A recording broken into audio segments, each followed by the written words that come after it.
नमस्कार, आप देख रहे हैं लाइव सिटीज। मैं हूं आपके साथ सौरभ राज। जनता दल यूनाइटेड यानी नीतीश कुमार की पार्टी जेडीयू दिल्ली विधानसभा चुनाव में बीजेपी के साथ चुनावी मैदान में जा रही है। बीजेपी ने जेडीयू को दिल्ली विधानसभा चुनाव में एक सीट दी है। 2020 विधानसभा चुनाव में बीजेपी ने जेडीयू को 2 सीटें दी थी, संगम विहार और बुराड़ी का सीट। लेकिन इस बार 2025 में बीजेपी ने जेडीयू को सिर्फ एक विधानसभा का सीट दी है, वो बुराड़ी का सीट है। बुराड़ी से जेडीयू के प्रत्याशी शैलेंद्र कुमार चुनावी मैदान में जा रहे हैं। वो वहां पे आम आदमी पार्टी के जो उम्मीदवार हैं संजीव झा, उनके खिलाफ वो चुनाव लड़ेंगे।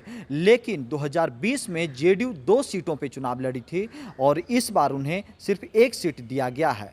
आखिर क्यों एक सीट दिया गया है ये जेडीयू के लोग ही बताएंगे। लेकिन लगातार जेडीयू के जो नेता हैं वो लगातार ये दावा कर रहे थे कि दिल्ली में जेडीयू का जनाधार बढ़ा है और नीतीश कुमार का भी दिन प्रतिदिन जनाधार बढ़ रहा है। इसलिए इस बार 2 से 3 सीटें मिलने की उम्मीद है। लेकिन बीजेपी ने दिल्ली में जेडीयू को कह सकते उनकी ताकत का एहसास कराया है और सिर्फ एक सीट दे करके उन्हें ये कहा है कि आप सिर्फ एक सीट पे ही चुनाव लड़ें और एक सीट से जेडीयू को संतोष करना पड़ा।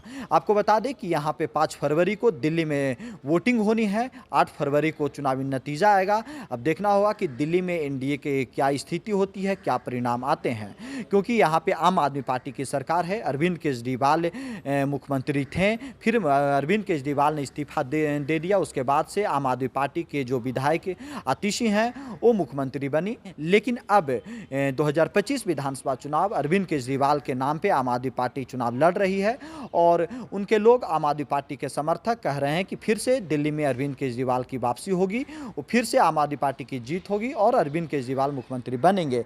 लेकिन एनडीए का सीएम कैंडिडेट होगा, कौन होगा, किसके चेहरे पे चुनाव लड़ा जाएगा, ये सब अभी बीजेपी की ओर से कुछ भी साफ नहीं है। वो लगातार नरेंद्र मोदी के नाम को आगे कर रहे हैं।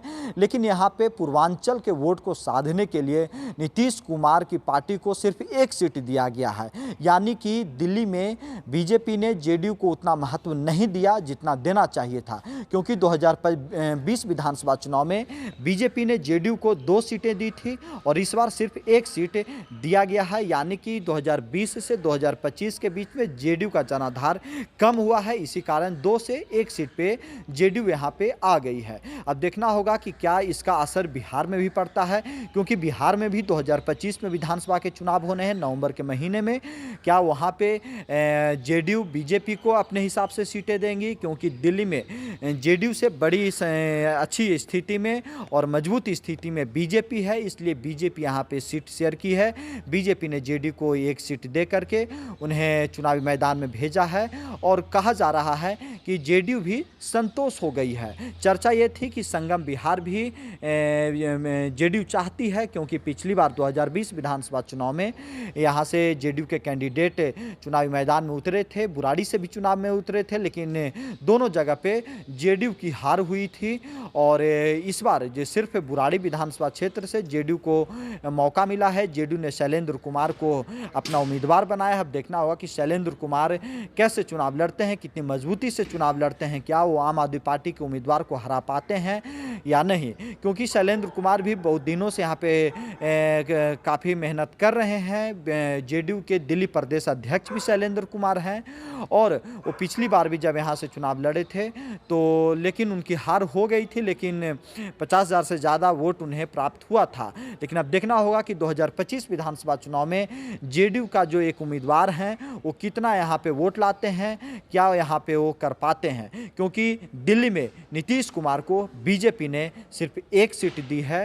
अब एक सीट क्यों दी, 2 सीटों की जो उम्मीद थी जेडीयू के लोगों को, उनके कार्यकर्ताओं को, आखिर 2 से 1 सीट पे बीजेपी ने क्यों जेडीयू को ला दिया, ये जेडीयू के लोग ही आपको बताएंगे। दिल्ली से सौरभ राय, लाइव सिटी।